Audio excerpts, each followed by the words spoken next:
All right, Brothers War is launching next week on Arena, so we're going to go ahead and get into a limited guide. We're going to go over the archetypes, top commons, mechanics, you name it. So let's go ahead and get started. First of all, the three major mechanics in this set are going to be Power Stone, and you're going to see this on all sorts of things, and every single color is going to have the ability to do this.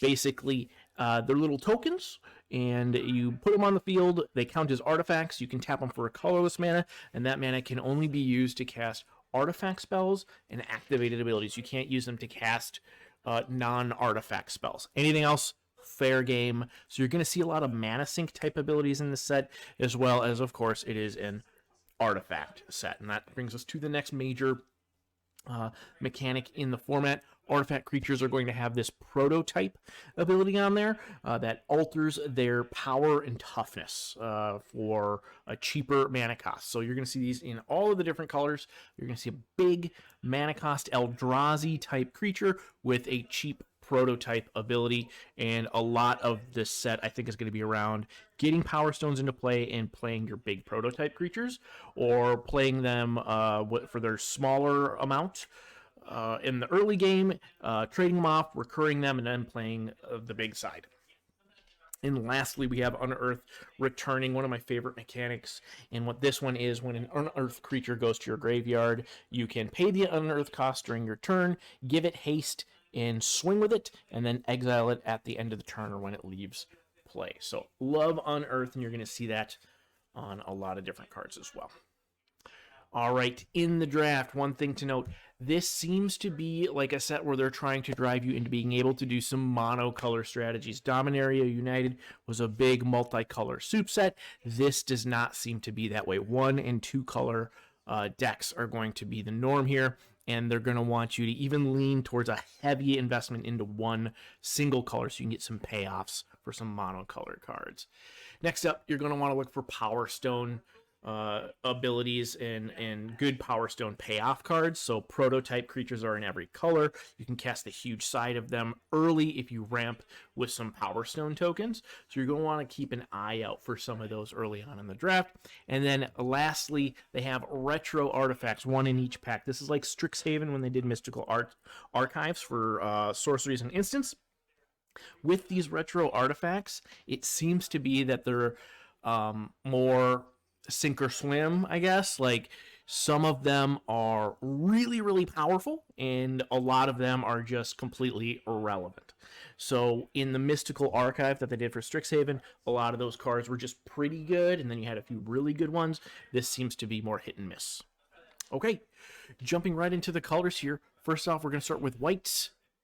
And some of the uncommons you're going to want to look out for. Recruitment Officer, I think, is huge. It fits in with many, many different archetypes. There's a blue-white soldiers deck. There's a white-black mana cost 3 or less deck with recursion. Plus, it's also just card value where it can dig through and grab some of your creatures. And it's a 1-mana 2/1. So just a fantastic card. Pick it early. And then we also have a monocolor payoff here, Lay Down Arms. Exile a creature with mana value less than or equal to the number of planes you control. Its controller gains 3 life. So very, very efficient removal spell if you're heavy white. I wouldn't want to play this unless I had 10 plus planes, though. Probably, maybe even 11 or 12. So I could pick off like a 4 mana plus creature. And then lastly, I think one of the best white uncommons is going to be Static Net. This is your standard banish variant, but you also get a Power Stone token, and you get to gain 2 life for 4 mana. So fantastic deal with Static Net. And into the top commons.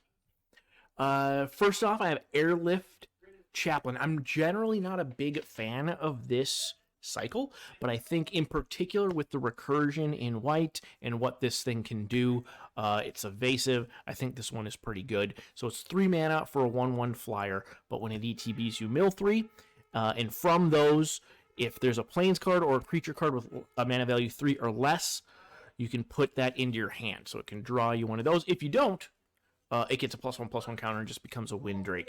So I think there's some applications there for this one. I think this is a pretty strong card. Generally, I don't like this cycle, but I do like this card.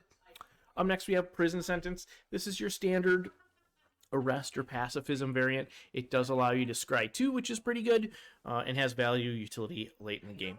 As with these effects lately, they're not as good because so many creatures have ETB effects, and then there's also a strong sacrifice theme in this set.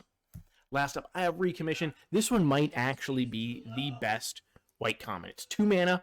Return an artifact or creature card with mana value 3 or less from the graveyard to the battlefield, and if it's a creature, it gets a +1/+1 counter. So if you return your Airlift Chaplain, it's a 2/2 flyer. You get that ETB effect again, and then it could even be a 3/3 flyer. So I think that card is fantastic, and you'll want to pick that one up early. On to blue. Evasive Beats. This is part of that blue-white soldier stack. A 2/1 flash flyer for 2 mana is already fantastic. And then when it ETBs, you can save another creature. If your opponent's targeting your creature with removal, you can bounce it back to your hand.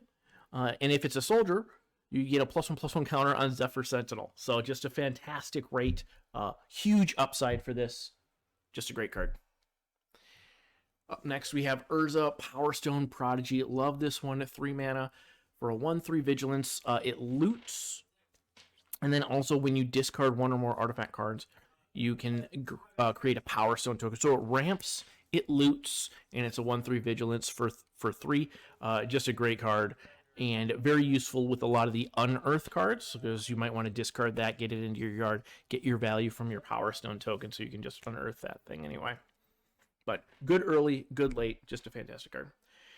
And then next up, we have a Draw 2 mechanic. This is in blue-black, but this card is good on its own. Blue always loves drawing cards. Urza Power Stone Prodigy can trigger this every turn if you want. And when it dies, you get a 1/1 flying Thopter artifact creature token. So just a very efficient card that grows over time and leaves value when it dies. On to the top commons.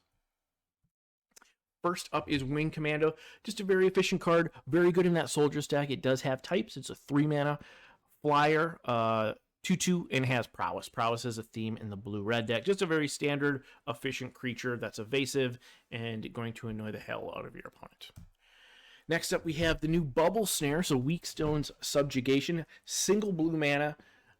Permanent doesn't tap. Untap during its controller's untap step, and if you pay an extra 3, you get to tap that permanent. So it's modal, which makes it good. It can be super cheap for 1 mana, and you can double spell with it, or you can pay 4 if you absolutely have to get something tapped.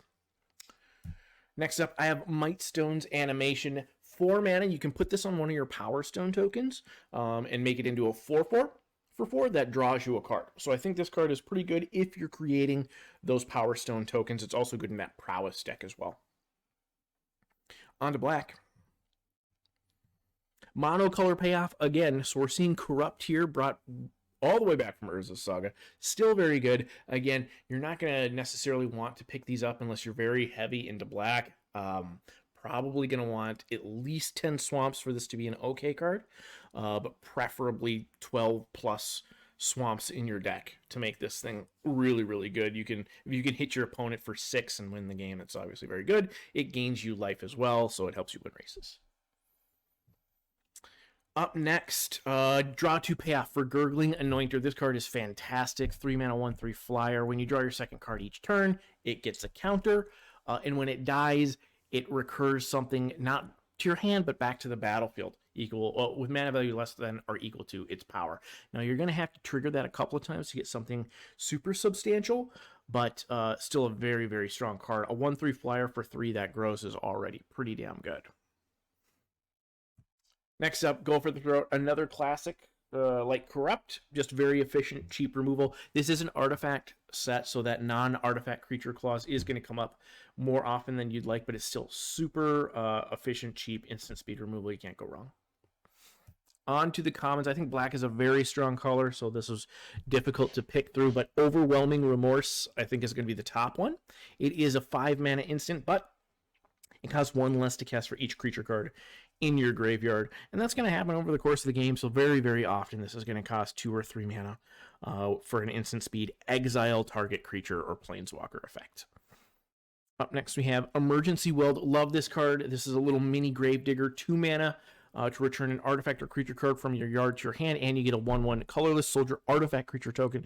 So ETB stuff that cares about artifacts is also going to care about that. And then you can also bring back your big prototype monsters with it as well. Last up, another blast from the past. We have Disfigure here. Single mana, target creature gets -2/-2 until end of turn at instant speed. Just a classic card, very efficient, cheap. Removal, can swing combat on a bigger creature. Can be used as a combat trick as well. So, fantastic card. On to red. So, cheap ramp. This is one of the most efficient creatures in the format. 2 mana, 2/2 menace, which is super annoying already. And when it ETBs, you get a Power Stone token. So, just a good card. Steel and Sack, I think, is going to be a thing in this format, so you're going to want to watch out for the red-black Steel and Sack deck. Pyrrhic Blast is one of the reasons why. It's a fling, but it draws you a card, and it's instant speed as well, and it can go face. So stealing their big prototype monster and flinging it back at their face seems like a pretty big game. And then last up, you have the obligatory cheap removal that they always throw in, the hyper-efficient uncommon removal for red and black. In this case, it's Obliterating Bolt, 4 damage to a creature or planeswalker, and then it gets exiled if it dies to this, which is a relevant clause in this set. There's lots of good recursion. There's Unearth, stuff like that. Top comments. So Excavation Explosion, my pick for the best comment in the set. 3 mana to deal 3 to any target, and you get a Power Stone token. So it's efficient removal, can go face, it ramps you. So what more can you want? Next up, I have Blitz Automaton. I'm not sure how this one's going to pan out. Both sides are pretty mediocre, but I think with the way that red wants to play, you're going to be able to cast either side of this, and it can win a game out of nowhere. 6 power, haste is always good. Last up, I have Scrapwork Mutt. 2 mana for a 2/1.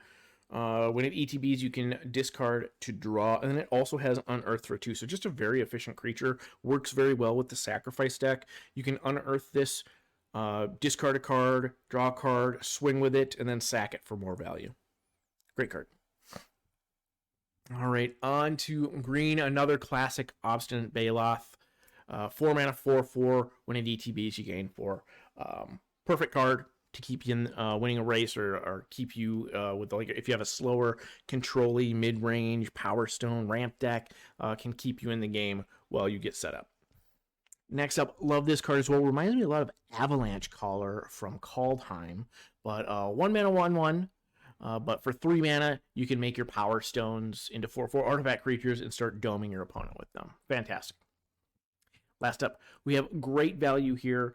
You're going to be having a ton of artifacts at ETB under your control, so you're going to be able to filter through your whole deck. It's a 2 mana for a 1/2. You're going to be able to draw all your lands. If you hit a card that you really want, you can keep it on top. If you hit like one of your Unearth cards, you can put it in the yard. Just a very, very cheap, efficient way to dig through your deck to find the cards that you need. Onto the top commons in green. First up, we have Argothian Opportunist. Love this card. 3 mana, 3/2, and it creates a Power Stone token when it ETBs. Trades up, 3 power, ramps you. What more could you ask for? Next, we have Epic Confrontation. I like this more than your typical fight spell because it gives you +2 to toughness, so that's really strong. Sometimes you can fight something and then enable an attack with it as well, but it allows your creatures to trade up in a fight scenario. Lastly, we have Argothian Sprite. Really, really efficient bear. Can't be blocked by artifact creatures, which is relevant in this set in many cases. Plus, late game with all your Power Stone tokens and stuff, you can start buffing the hell out of this thing, and it becomes an unreasonable threat for your opponent. So it's good early, good late, has some form of evasive ability. Like this card quite a bit. All right, Colorless. This is an artifact set, so you're going to get a lot of these big dopes, big prototype creatures. So getting Power Stone tokens and enablers early is going to be huge, so you can start casting some of these even if you're not able to cast them for their prototype cost. And that is going to be your standard artifact one, but there's ones in every color. Stone Retrieval Unit, I think, is a fine card. A 2/3 that ramps you for 4 mana is fine in this format. And then lastly, for some colorless stuff, there's an Evolving Wilds in this set, but I don't think you're going to be splashing all that often. And then Takazia's Dig Site is kind of intriguing. I think it's going to be a little bit too slow, but if this format turns out to be super grindy, this does have some utility here. Being able to surveil one every turn is pretty powerful, especially when you have unearth cards and a lot of recursive elements in the set. All right. On to color rankings. I think black is going to be the best color in this format. Of course, without doing drafts, it's too early to really tell. But from what I've seen from the commons, black has really good removal, recursion package, really strong. Next up is white. Again, good recursion for prototype cards, efficient creatures, and then some good removal at the uncommon slot. Green, as always, has really efficient ramp in strong creatures, efficient power and toughness, but you're going to be able to get a ton of power stones in this color and then cast some of those off-color prototype cards. Next up, we have blue. I think there's some efficient evasive creatures in this. The Wing Commando in particular, I think, is super annoying to face off against. And then I think Bubble Snare is going to be good in in a format with a ton of large monsters. Last up, and I could be really wrong on this, I think red at its surface doesn't look great, but that sacrifice strategy might be really powerful because they have a lot of cheap unearthed stuff. If you can get those mutts, those 2-mana unearthed creatures, and then of course they have the best common in the set. I think Explosive Excavation is really strong. On to the archetype. So blue-white is going to be a soldier's tribal deck. This is a go wide kind of aggro strategy. So you can see Yoshin Tactician, just a soldier lord. A recruitment officer, which we've talked about, is just really, really good in this deck because you're going to have a lot of cheap soldiers. And we also talked about Zephyr Sentinel, evasive flying soldier that's going to re-trigger and allow you to replay some soldiers with some ETBs as well. Some enablers for that are going to be mass production. This is going to be the biggest one. 6 mana to make 4 1/1 colorless soldier artifact creature tokens. So that is huge. If you have your soldier lord in play, that's 8 power and toughness right there. Aeronaut Cavalry is another one. It becomes a 5 mana. It's a 5 mana 3/4 flyer, which isn't great, but it does put a counter on another target soldier you control. So that helps buff your other soldiers as well. And then lastly, I think this one's going to be really key to a few different decks, but Scrapwork Cohort. It doesn't look great on its surface. It's a 4 mana 3/1 artifact creature, but it is a soldier itself, and then when it ETBs, you get a 1/1 colorless soldier creature token, and then you can earth it for 3, and then you get another soldier from it. So I think this card is going to be really, really good in that soldier's tribal deck in particular, but also any go-wide strategy. Or in your ETB artifact strategy here. So you get a Yoshin Dissident.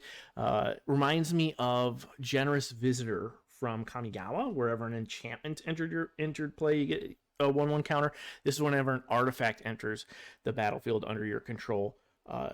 Put a 1/1 counter on creature you control. So that is massive, especially when you're creating a ton of Power Stone tokens. That can get way out of hand. A Thopter Architect.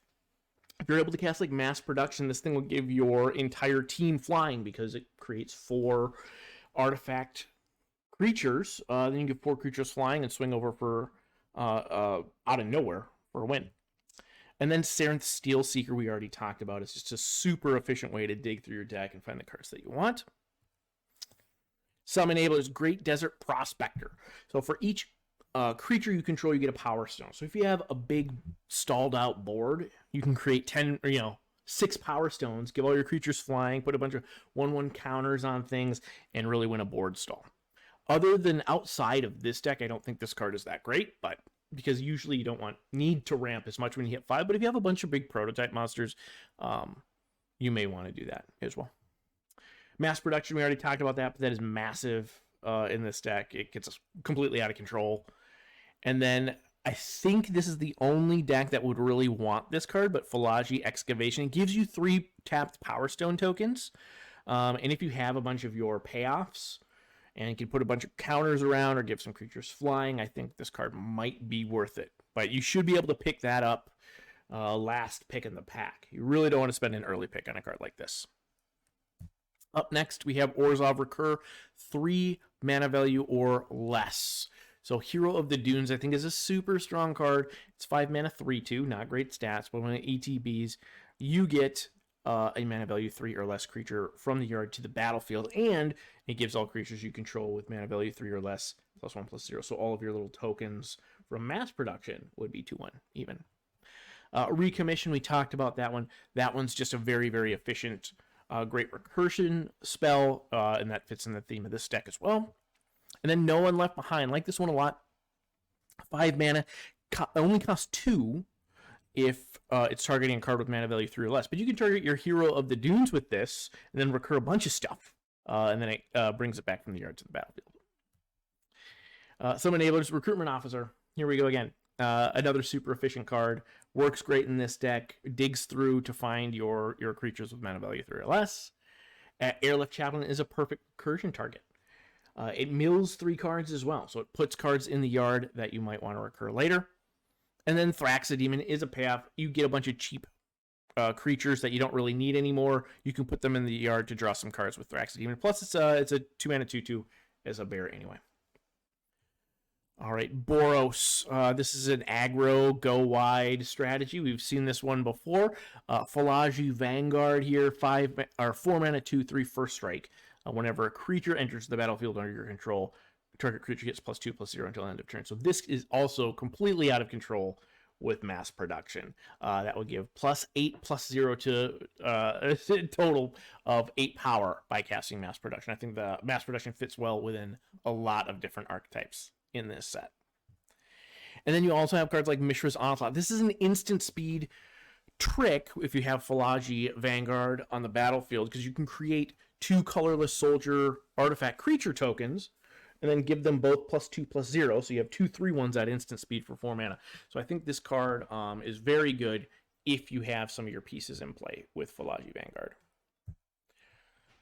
All right. Up next, some synergy pieces. We saw Scrapwork Cohort before, but again, this card is just fantastic in multiple archetypes, I think in red-white as well. Falaji Chain Dancer. In Boros, you're going to want to play some tricks. This is an aggro beatdown deck. Being able to give this thing double strike along with Whirling Strike here to give it trample can finish a game off. You know, a 4/4 double strike trample will just kill your opponent. So I think Whirling Strike is a card you'll want multiple copies of in this Boros deck. Okay. Draw 2. So we have Evangel of Synthesis. This is Dimir, blue-black. If when it ETBs, you draw, then discard. As long as you've drawn 2 or more cards this turn, it gets +1/+0 and becomes a 3/3 menace. We've talked about Thopter Mechanic before, but another great payoff here for drawing a couple cards. It's just a very cheap 2/1. Your opponent's going to have to deal with it before it gets out of control, and when they do, you're just going to get a 1/1 Thopter artifact creature token with flying. We talked about Gurgling Anointer as well, so this card's going to get huge, out of control, and then bring your stuff back. So, again, just a fantastic uncommon for the archetype. If you're blue and black, you're drawing 2 cards all the time anyway, so all these things can get out of control. All right, so Gruesome Realization is a way you can enable this. This is 3 mana, draw 2, lose 2 life, or your opponent's creatures your opponents control get -1/-1 until end of turn. The modality on this card is what makes it really, really strong. If you have the payoffs in play, you need to draw cards. You can do that. If your opponent has a bunch of 1/1 tokens in play, you can wipe their board. So just a really fantastic modal card for this archetype. Up next is Third Path Savant. You're still going to generate some incidental Power Stone token things from this, or just late game, you'll have 7 mana lying around. You'll be able to trigger all your stuff, draw a bunch of cards, get ahead. And the opportunity cost isn't really too high for this. It's 3 mana for a 2/3. That's not terrible, you know. So really good late game utility for this deck. Or if you're able to ramp with a bunch of Power Stone tokens. And then Scrapwork Rager. So this card is fantastic because 4 mana, 2/2, it draws you a card, you lose your life, it triggers all your things, and then you can unearth it as well to get that ability back. So I think this card fits perfectly in with this deck. Up next, we have the Prowess deck. So that's going to be blue-red. I think the Third Past Iconoclast is one of the best cards in one of the best uncommons in the set. It's 2 mana, 2/1. Whenever you cast a non-creature spell, you make a token. Really, really powerful ability. It's a 1/1 colorless soldier artifact creature, so it has types as well. So just really, really strong. Wing Commando we've talked about. Fits perfectly, of course, in the prowess deck. A 2/2 flyer. And then Monastery Swiftspear is back. So this card is usually better. Not as good as it looks, more fancy than good, but certainly if you're able to go nuts with this deck, this card can really beat down. The prowess deck usually wants to be more of an efficient tempo-based beatdown type deck, so Monastery Swiftspear fits in pretty well with that. And so for this to synergize, you're going to want any cheap artifacts you can get. Just cheap instant sorceries and artifacts to enable prowess. Mishra's Research Desk is perfect for this. It's perfect in the sacrifice deck. It's single mana, triggers your prowess, gets you going. Levitating Statue is another payoff here. It's 2 mana, and then it grows every time you cast a non-creature spell. And then for 2 mana, you can make it a 1/1, and then of course you get the +1/+1 counters. It's flying, it's evasive, so it can end a game as well. We'll see how this one does. Usually I don't like these pseudo creatures that you have to pay mana to activate, but I think in this prowess deck it might have some utility. And then lastly we have Dwarven Forge Chanter, another prowess creature. It's a 2 mana 1/3, but it has the ability to grow and get out of control if you have a bunch of triggers for prowess. All right, up next is going to be the Power Stone ramp deck in Simic. So Battery Bear, 4 mana for a 3/4. Creatures you control become essentially Power Stones. And then whenever you cast an artifact creature with mana value 6 or greater, you get to draw a card. So it wants you to cast those big prototype dopes. Cards like Koilos Rock, 5 mana, 3/3 flash flyer, but you get a Power Stone token. It's going to help you ramp. Of course, cards like Argothian Opportunist, 3 mana, 3/2, creates a Power Stone token. Going to help you ramp into Big Boulder Branch Golem, 7 mana, 6/5. You gain 6 life when it ETBs. Keeps you in the race, keeps you going to cast your other big Power Stone or big prototype creatures like your 8 mana Spotter, Thopter, 4/5 flyer that scries you 4 when you cast the big version. And then lastly, the big daddy of them all, Rust Goliath, 10 mana for a 10/10 reach trample. This is the deck that's going to be able to cast this for its big mana cost. Oof. Okay. On to the next one. The Sacrifice deck. I think this deck looks really intriguing. I think Steel and Sack always looks really intriguing. But Junkyard Genius is going to be your signposted common. 3 mana, 2/2. When it ETBs, you get a Power Stone token. And then you can sacrifice another artifact or creature to get all of your creatures +1/+0 menace and haste. And there's lots of different sacrifice outlets in this format, as well as unearth cards.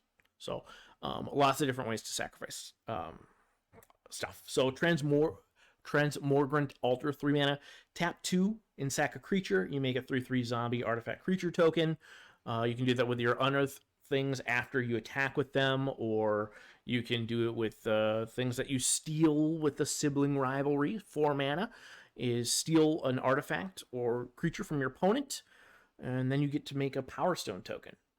So that's going to be your main Steal and Sack synergy here. And Sibling Rivalry is at common, so you should be able to pick up a few of those in a draft. And then past that, you're just going to want enablers like Clay Revenant. This is 1 mana for a 1/2. Tap 3, you can return it from your graveyard to your hand. So you can sack this over and over and over again if you want. Thraxodemon is a good payoff. We talked about that one before. Tap 3 and Thraxodemon, sack a creature or artifact, you get to draw a card. So you can turn your little Power Stone tokens into cards as well. And lastly, we talked about Pyrrhic Blast. 4 mana, can go Dome. Deals damage equal to the sacrifice creature's power to any target. So this is very good if you can steal one of your opponent's big prototype things and dome them in the face with it after swinging. All right, Golgari. This is self-mill. Creatures in the yard matter. I really like their signpost uncommon here. Skyfisher Spider. 4 mana for a 3/3 reach. When it ETBs, you can sack another creature. When you do, destroy a non-land permanent. So that's obviously very strong. And then when it dies, you can gain 1 life for each creature card in your graveyard. But it's a May ability. If you do, you have to exile it from your yard. I like recurring this thing and recasting it over and over again to keep blowing up my opponent's creatures for my junk.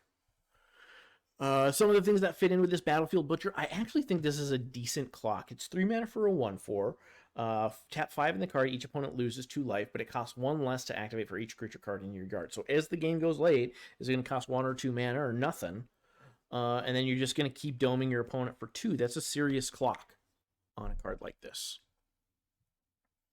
And then, guys, Courser, we're going to see how this one does. 5 mana for a 4/5 is not great. But to note, you draw a card when it attacks, not when it deals combat damage to a player. So you're going to get your card as long as you have 3 or more creature cards in your graveyard. And that's what this deck wants to do. It wants to self-mill, put creature cards in the yard. Disciples of Gix is a great way to do that. 6 mana, 4/4. When it ETBs, you search your library for up to 3 artifact cards, put them into the yard and shuffle. You can get your unearthed cards in there or your big prototype things to help recur them as well. Gixian Skullflare, 3 mana, 2/3, but it can start growing out of control. At the beginning of your upkeep, if there's 3 or more cards in your yard, it gets a 1/1 counter on it, and then it keeps doing that over and over again. So your opponent's going to have to deal with this thing at some point. And then lastly, Wasteful Harvest. I like this because it just does the thing. It just puts 5 cards into your yard. It's 3 mana, it's instant speed, and then you get to put a permanent card from them into your hand. So you're still getting a card back from this, but it's getting cards in your yard, which is what you want. All right, and last up we have just a mid-range nothing. It seems like Wizards kind of just said whatever, just do whatever with red-green, we don't really care. And it's reflected in their uncommon here, so Arbalest Engineers, which is a really cool card. 3 mana, 2/2, and you get to choose one of 3 effects. It can deal 1 damage to a target, put a counter on a creature, then it gets trample and haste, or you can create a Power Stone token. Fine, all good, kind of all over the place. And this deck just wants to kind of beat down and play its spells. I don't really see a lot of synergy here. Yes, you can, make some Power Stones, play some big monsters, but it's not super focused on that. So you're just going to want to play some efficient creatures, some pump, some big prototype cards if you can get them. Like Iron Claw Crusher is fine here, especially if your creatures have trample. Heavyweight Demolisher, if you can ramp into it, is going to be a good choice for this as well. I like this card quite a bit. It is 7 mana, but an 8/6 menace will end the game. And if you're in red-green, you should have ways to give trample to your stuff. Mishra's Juggernaut, it's a 5/3 trampler. Trample is really important to have on a Juggernaut, plus it unearths, so this is basically just representing 10 damage to your opponent, which I think is super strong, especially if you can ramp into it. And then even a card like Audacity, it gives trample to a creature, +2/+0, and then when it goes to the yard, you get to draw a card. So I think that card has its place in Gruul. So that is what I got for Brothers War. Excited to get a chance to play with some of these cards. Let me know what you think. All right.